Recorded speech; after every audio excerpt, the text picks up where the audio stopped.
Hello everyone. पिछले दो video में हमने जेईई मेंस 2024 जनवरी सेशन के कुछ पीवाईक्यू डिस्कस किए थे। पर वीडियो हमने 10 पीवाईक्यू डिस्कस किए थे। ठीक है, आज के इस वीडियो में हम लोग 10 पीवाईक्यू और डिस्कस करेंगे, तो हमारा एक कंप्लीट सेट डिस्कस हो जाएगा। आज के वीडियो में हम जो क्वेश्चन डिस्कस करने वाले हैं जो केमिस्ट्री के सेक्शन बी से रिलेटेड है, उनमें टाइम ज़्यादा लगता है, थोड़ा लेवल ऑफ कॉम्प्लेक्सिटी थोड़ा ज़्यादा होता है। ठीक है, तो धैर्य बनाए रखिए, आपको बेस्ट तरीके से हम लोग सॉल्व करवा के बताएंगे। ठीक,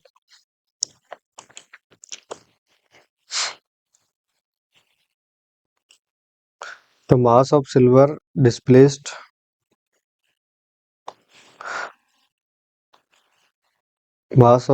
displaced by a quantity of electricity which displaces 5600 ml of O2 at STP will be। ठीक है, तो ऑक्सीजन का 5600 ml डिपोजिशन के लिए जितना इलेक्ट्रिसिटी यूज होता है, अगर उतना इलेक्ट्रिसिटी हम सिल्वर डिपोजिशन में यूज करें तो कितना सिल्वर हमको डिपोजिशन के बाद मिलेगा, ये आपको फाइंड आउट करना है। ठीक है, आपको मोलर मास ऑफ सिल्वर भी दिया गया है। तो इसके लिए आप देख सकते हैं कि जब ऑक्सीजन का एक ऑक्साइड आयन, दो ऑक्साइड आयन जब ऑक्सीडाइज होते हैं O2 में, तो एक मॉलिक्यूल हमको O2 का मिलता है जिसमें हमको 4 इलेक्ट्रॉन निकालने पड़ते हैं। ठीक, तो इसका मतलब है एक मोल O2 का, अगर हम लोग एक मोल O2 हमको प्रोड्यूस करनी है तो 4 मोल इलेक्ट्रॉन के बराबर चार्ज हमको यहाँ पे लगाना पड़ेगा। ठीक, तो 4 मोल इलेक्ट्रॉन के बराबर चार्ज मतलब 4 फेराडे। ठीक है, सिमिलरली अगर Ag प्लस से जब Ag बनेगा तो एक इलेक्ट्रॉन यूज होगा।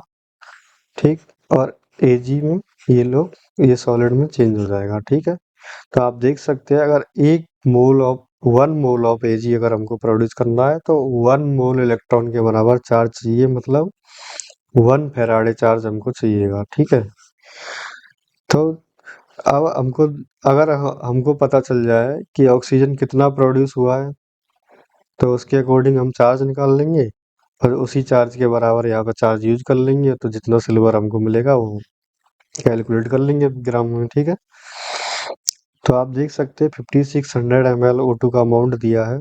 5600 मतलब 5.6 लीटर ऑफ O2 है। ठीक, और एसटीपी पर है। एसटीपी पर किसी भी आइडियल गैस का जो वॉल्यूम होता है, मोलर वॉल्यूम होता है, वो होता है 22.7 लीटर।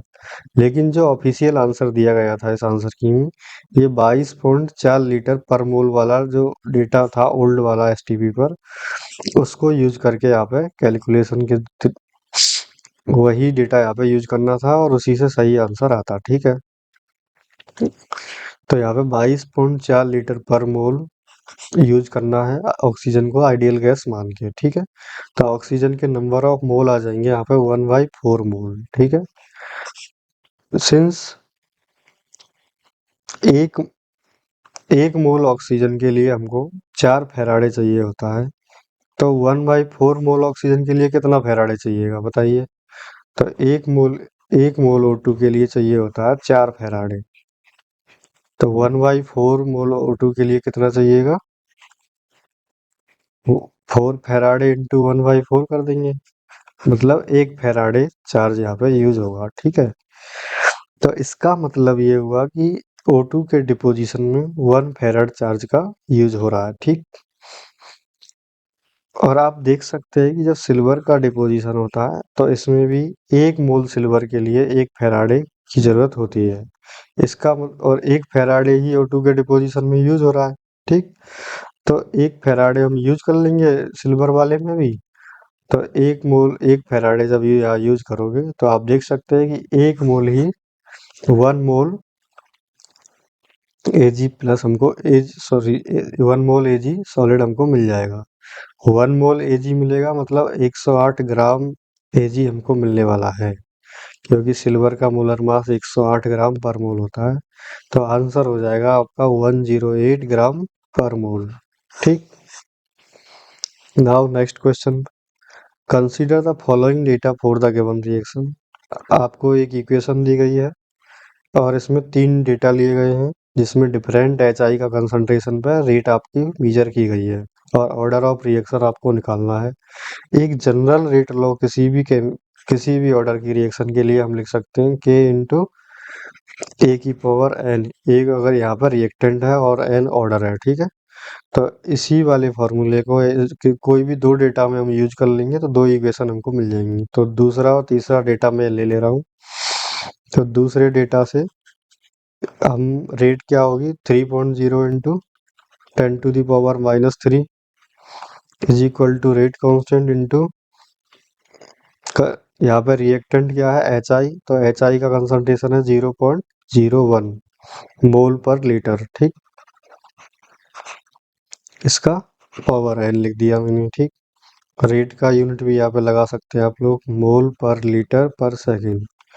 सिमिलरली इसको मान लीजिए इक्वेशन 1 और थर्ड वाले डेटा को यूज करके अब हम लिख सकते हैं 1.2 into 10⁻² mole per litre per second is equal to rate constant into 0.02 की पावर n। और ये हुआ इक्वेशन 2। अगर इक्वेशन 2 में 1 का डिवाइड करें तो क्या मिलेगा हमको, ठीक है।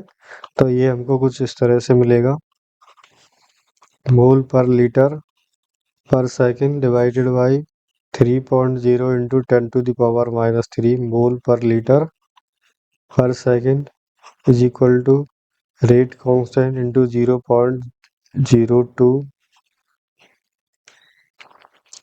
मोल पर लीटर इसकी पावर m और डिवाइडेड बाई k 0.01 की पावर 0.01 मोल पर लीटर पर सेकेंड पर लीटर, सॉरी सेकेंड नहीं है, इसकी पावर भी n हो जाएगी। तो राइट आप देख सकते हैं कि लेफ्ट हैंड साइड पर 10⁻³ है और 10⁻² है, ठीक। तो पहले तो इनको बराबर करना होगा पावर को। तो जब आप इक्वल करेंगे पावर को तो 10⁻³ मान लीजिए ऊपर न्यूमरेटर को बना रहे हैं, तो ये हो जाएगा 12 इंटू 10⁻³ मोल पर लीटर पर सेकंड से मोल पर लीटर से पर second cancel out divided by 3 into 10⁻³ तो ये पूरा पूरा 4 बार यहाँ पे डिवाइड हो जाता है, ठीक। तो लेफ्ट हैंड साइड तो 4 के इक्वल हो गई, रेट कांस्टेंट से रेट कांस्टेंट कैंसिल आउट हो जाएगा। और आप देख सकते हैं बेस यहाँ पे अलग है और राइट हैंड साइड में पावर n दोनों की सेम है। तो बेस को आप लोग कॉमन ले लीजिए, तो ये हो जाएगा 0.02 डिवाइडेड बाई 0.01 और पूरे की पावर n, ठीक है। तो यहाँ पे मिल जाएगा आपको थोड़ा सा सॉल्व करने के बाद 4 इज इक्वल टू 2 की पावर n और n इज इक्वल टू आ जाएगा 2, ठीक है। तो यहाँ पे जो आंसर है order n is equal to 2 मिलने वाला है आपको, ठीक। Next, mass of methane required to produce 22 gram of CO2 after complete combustion is, ठीक है। तो आपको 22 ग्राम CO2 प्रोड्यूस करवाने के लिए कितना ग्राम मेथेन यूज करना है ये आपको कैलकुलेट करना है। तो जब कोई भी हाइड्रोकार्बन बर्न होता है, ऑक्सी उसका ऑक्सीडेशन होता है, कंबसन होता है, तो उसमें एक जनरल इक्वेशन होती है CxH plus x plus y/4O2, ठीक। और इससे बनता है XCO2 प्लस y/2H2O। ये एक जनरल इक्वेशन होता है कोई भी हाइड्रोकार्बन के लिए।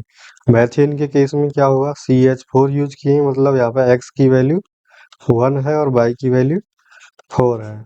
तो यहाँ से बैलेंस इक्वेशन हमको मिलेगी CH4 plus twice of O2 CO2 plus twice of H2O, ठीक है। तो आप देख सकते हैं कि एक मोल मैथेन जब बर्न होगा तो आपको एक मोल ही CO2 मिलेगा, ठीक है। और यहाँ पे 22 ग्राम CO2 हमको प्रोड्यूस करना है, इसका मतलब कितना CO2 प्रोड्यूस करना है, 22 ग्राम CO2। और मोलर मास होता है CO2 का 44 ग्राम पर मोल, ठीक है। तो 22 ग्राम डिवाइडेड बाई 44 ग्राम पर मोल करेंगे तो number of mole of CO2 आपको मिल जाएंगे, ठीक है। तो ये आ जाएगा हाफ मोल ऑफ CO2, ठीक। तो हाफ मोल CO2 आपका प्रोड्यूस हो रहा है। तो हाफ मोल CO2 कितना मैथेन से प्रोड्यूस होगा, एक मोल से एक मोल CO2 बनता है, तो इसका मतलब हाफ मोल CO2 बनेगा हाफ मोल मैथेन से। तो आधा मोल मैथेन चाहिएगा आपका, ठीक, आधा मोल। तो मोलर मास कितना होता है CH4 का? कार्बन का 12, 4 हाइड्रोजन का हो जाएगा मिला के 16, ठीक है। तो half of molar mass of methane मतलब 16, हाफ ऑफ 16 हो जाएगा, ठीक। तो आपका आपका 8 ग्राम आंसर आ जाएगा। तो 8 ग्राम मेथेन आपको चाहिएगा, ठीक है। Next question, if 3 mole of ideal gas at 300 Kelvin expand isothermally from 30 to 45 decimeter cube against the constant pressure 80 kilopascal, then the amount of heat transferred is, ठीक है। तो आप देख सकते हैं किसी भी आइसोथर्मल प्रेशर्स के लिए डेल्टा यू तो होता है zero, change in internal energy zero, ठीक है। और डेल्टा यू इक्वल होता है आपका क्यू प्लस डब्ल्यू के, heat absorb plus work done के, ठीक है। तो यहाँ पे क्यू क्या हो जाएगा, माइनस डब्ल्यू के बराबर, ठीक है। और किसी भी प्रोसेस के लिए वर्क क्या होता है, minus P external into delta V, ठीक। तो ये वाली वैल्यू यहाँ पे डब्ल्यू की रख दीजिए आप लोग, तो हमको मिल जाएगा minus into minus P external into delta V. तो क्यू की वैल्यू आ जाएगी यहाँ पे माइनस माइनस प्लस हो जाएगा। पी एक्सटर्नल की वैल्यू है 80 किलो पास्कल, किलो को हम लोग 10⁻³ लिख सकते हैं, ठीक है। तो ये पास्कल में चेंज हो जाएगा, ठीक। और डेल्टा बी की वैल्यू हो जाएगी 45 माइनस 30 डेसीमीटर क्यूब, ठीक है। तो डेसीमीटर क्यूब को जब आप लोग मीटर क्यूब में चेंज करना पड़ेगा क्योंकि जूल में आंसर चाहिए, ठीक है। तो डेसीमीटर क्यूब को मीटर क्यूब में आप कन्वर्ट करोगे तो डेसी की जगह पे आप लोग, डेसी क्या होता है, डेसी होता है 10⁻⁻1 के बराबर, ठीक है। तो इसका क्यूब आपको करना पड़ेगा। तो यहाँ पे आपको डेसीमीटर क्यूब की जगह पे लिखना पड़ेगा 10⁻⁻1 मीटर इसका क्यूब, ठीक है। तो आप इसको जब सॉल्व करोगे तो मिलेगा 80 इंटू 15 इंटू 10⁻³ इंटू 10⁻⁻3, ठीक है। अब पास्कल इधर हो गया और इधर मीटर क्यूब हो जाएगा। तो इसका जो टोटल यूनिट आएगा वो आएगा जूल में, ठीक, क्योंकि दोनों ही IUPAC यूनिट हैं, ठीक है। नाउ इनको जब आप सॉल्व करोगे तो 10⁻³ 10⁻⁻3 को आपस में मल्टीप्लाई करोगे तो 1 हो जाएगा, ठीक। और ये हो जाएगा फिर 1200 के बराबर। तो आंसर आपका आ जाएगा 1200 जूल, ठीक। Next question, 3 methyl X2ene on reaction with HBr in presence of peroxide forms an addition product A. Total number of possible stereoisomers of A is, तो प्रोडक्ट ए जो बनेगा उसमें स्टीरियो आइसोमर आपको पता करना है। तो पहले तो आप रिएक्टेंट ड्रॉ कर लीजिए, ठीक है। तो ये X2E 3 मिथाइल X2ene ये बन गया और इसका आपको प्रोडक्ट बनाना है। HBr की रिएक्शन हो रही है पेरोक्साइड की प्रेजेंस में। तो जब पेरोक्साइड की प्रेजेंस में रिएक्शन होती है तो less substituted side of double bond पे आपका Br जुड़ता है और मोर सब्स्टिट्यूटेड पे हाइड्रोजन, ठीक है। तो आपको प्रोडक्ट कुछ इस तरह से मिलने वाला है। आप देख सकते हैं कि यहाँ पे चौथा बॉन्ड हाइड्रोजन होगा और यहाँ पे फोर्थ बॉन्ड भी हाइड्रोजन होगा, ठीक है। तो आप देख सकते हैं ये भी एक कायरल सेंटर है और मिथाइल वाला भी कायरल सेंटर है।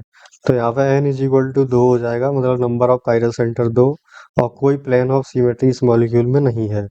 तो इस तरह का केस जब होता है तो total number of stereo isomer जो होता है वो होता है 2n, ठीक है। स्टीरियो आइसोमर्स 2n=2 2 तो आपका आंसर हो जाएगा यहाँ पे 4, ठीक है। तो नेक्स्ट क्वेश्चन पे आते हैं। आपको कुछ कंपाउंड दिए गए हैं और उनमें से कितने कंपाउंड एरोमेटिक हैं ये आपको पता करना है। तो एरोमेटिसिटी के लिए number of pi bond plus number of जो lone pair involving in the conjugation है वो ऑड में आना चाहिए, ठीक है। एन की वैल्यू ऑड होगी, ठीक। और प्लस वो साइक्लिक कंप्लीट कॉन्जुगेशन होना चाहिए और साइकिल पूरा बनाना चाहिए वो, ठीक है। साइक्लिक कंपाउंड प्लेनर होना चाहिए, ये सब हकल रूल में आता है, ठीक है। तो यहाँ पे देख सकते हैं कि ये डबल बॉन्ड, फिर सिंगल, फिर दूसरा सिंगल बॉन्ड, फिर डबल सिंगल, तो यहाँ पे कोई क्लोज्ड कॉन्जुगेशन नहीं है, ठीक है। तो कंप्लीट कॉन्जुगेशन नहीं है, क्योंकि ये दो लगातार डबल सिंगल बॉन्ड आ गए, फिर डबल बॉन्ड आया, तो इस तरह से कंप्लीट साइकिल नहीं बन रहा है कॉन्जुगेशन का, ठीक है। तो पहला वाला तो एरोमेटिक नहीं होगा, ठीक। तो दूसरे वाले में देख सकते हैं कि ये बेंजीन रिंग वाला जो पार्ट है ये एरोमेटिक है, क्योंकि यहाँ 3 पाई बॉन्ड एक रिंग में कॉन्जुगेट कर रहे हैं। तो एन ऑड हो गया तो ये यहाँ पे एरोमेटिक हो जाएगा। और इसको आप लोग जो दूसरा बचा हुआ पार्ट है उसको सब्स्टिट्यूएंट मान सकते हो, ठीक है। इसी तरह से तीसरे कंपाउंड में double single double lone pair single double ये सारे के सारे कॉन्जुगेशन में है, मतलब 4 पाई बॉन्ड प्लस एक लॉन पेयर, मतलब टोटल 5 हो जाएगी इनकी value. n is equal to 5 odd हो गया तो यहाँ पे ये एरोमेटिक हो जाएगा, ठीक है। इसी तरह से जो डी वाला ऑप्शन है आपका, इसमें सारी रिंग इंडिविजुअली भी एरोमेटिक हैं, ठीक है। आप देख सकते हैं। तो बी सी डी यहाँ पे 3 एरोमेटिक कंपाउंड हो गए, ठीक है। तो टोटल नंबर ऑफ आ जाएगी यहाँ पे 3 will be correct answer. Now total number of Meta directing group आपसे पूछा गया है, ठीक। तो यहाँ पे आप थोड़ा सा भी अगर ऑर्गेनिक केमिस्ट्री आपने पढ़ा है तो आप लोग ये आसानी से देख सकते हो, ठीक है। ऑक्सीजन पे लोन पेयर होता है, NO2 के पास कोई लोन पेयर नहीं है, कार CN के पास नहीं है, CH3 के पास भी नहीं है, NH के पास है, और CO के पास नहीं है, OH के पास भी है, COH के पास नहीं है, Cl के पास है। तो जिनमें जो रिंग से जुड़ा हुआ एटम के पास अगर डबल बॉन्ड होता है, सॉरी, रिंग से जुड़े हुए एटम के पास अगर लोन पेयर है, तो ये लोन पेयर ये रिंग में कॉन्जुगेशन के लिए दे देता है। तो इस तरह के जो ग्रुप होते हैं इनको बोलते हैं ऑर्थो पैरा डायरेक्टिंग ग्रुप, ठीक। अगर वो देने के बजाय मतलब लीजिए इनके पास लोन पेयर नहीं है और कुछ ऐसा ग्रुप लगा है, जैसे कि मैं एग्जाम्पल के थ्रू ही बता रहा हूँ।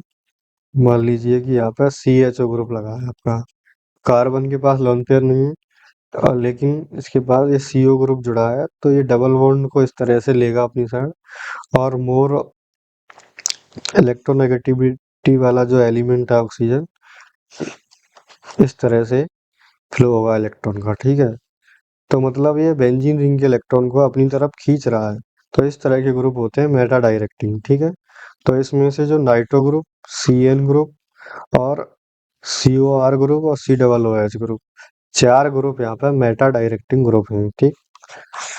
और CH2 ऑर्थो पैरा मेटा कोई डायरेक्टिंग ग्रुप नहीं होता है, और बाकी के ऑर्थो पैरा डायरेक्टिंग हो जाएंगे, ठीक है। तो आंसर हो जाएगा यहाँ पर 4 में, ठीक है। Now total number of the number of electron present in all the completely filled subshell having n is equal to 4 s is equal to plus half each। तो आपको पता होगा कि n की वैल्यू जितनी होती है उतनी ही सबसेल उस n के लिए पॉसिबल होती है, ठीक है। मान लीजिए किसी सेल के लिए n की वैल्यू 1 है, तो उसके लिए एक ही सबसेल पॉसिबल होती है जो कि S सबसेल होती है। अगर n इज इक्वल टू 2 है तो उसके लिए 2 सबसेल पॉसिबल है, S और P, ठीक। n इज इक्वल टू 3 के लिए यहाँ पे S P D तीनों सबसेल यहाँ पे पॉसिबल है। और सिमिलरली यहाँ पे n इज इक्वल टू 4 है तो इसके लिए S P D और F 4 सबसेल पॉसिबल होंगी।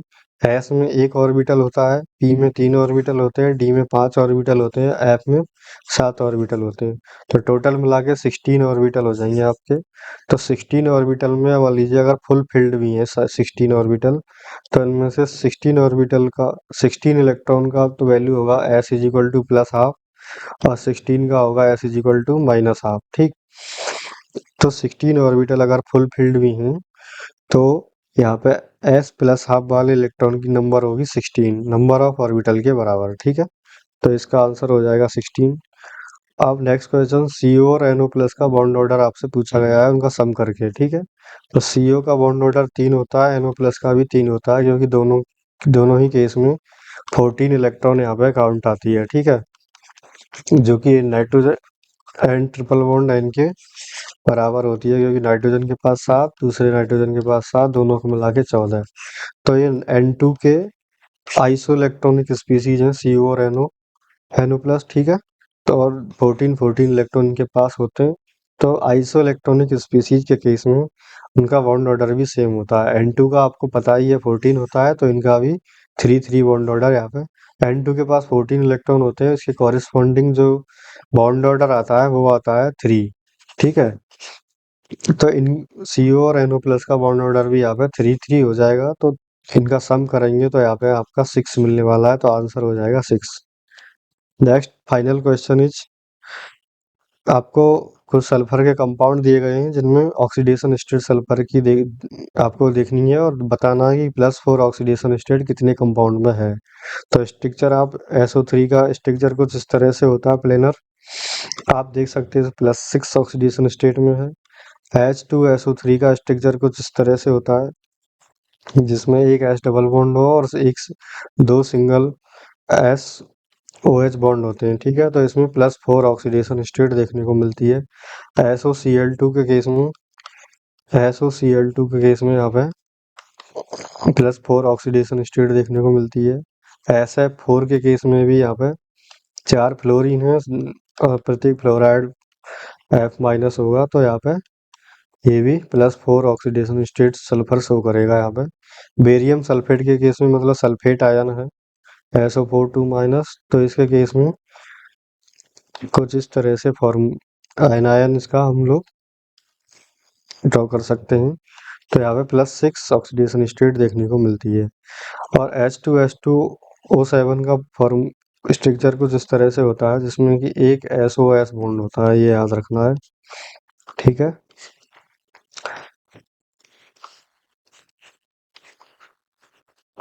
तो H2S2O7 के केस में भी +6 ऑक्सीडेशन स्टेट यहाँ पे देखने को मिलती है। मतलब H2S2O7 +6, बेरियम सल्फेट में +6, SF4 में +4, SOCl2 में +4, H2SO3 में +4 और SO3 में +6। मतलब 3 कंपाउंड ऐसे हैं जिनमें +4 ऑक्सीडेशन स्टेट है। 3 आंसर आपका हो जाएगा। तो इस तरह से हमने 10-10 क्वेश्चन करके 3 वीडियोज में एक कंप्लीट सेट केमिस्ट्री का डिस्कस कर लिया JEE मेन 2024 जनवरी सेशन का। ठीक है, thank you so much for watching this video. बाकी हम लोग time to time video upload करते रहेंगे PYQ के, आप लोग देखते रहिए और थोड़ी सी कृपा सब्सक्राइब करके हम पे भी कीजिए, क्योंकि बहुत ज़्यादा एफर्ट टाइम हमको देना पड़ता है इसमें। ठीक।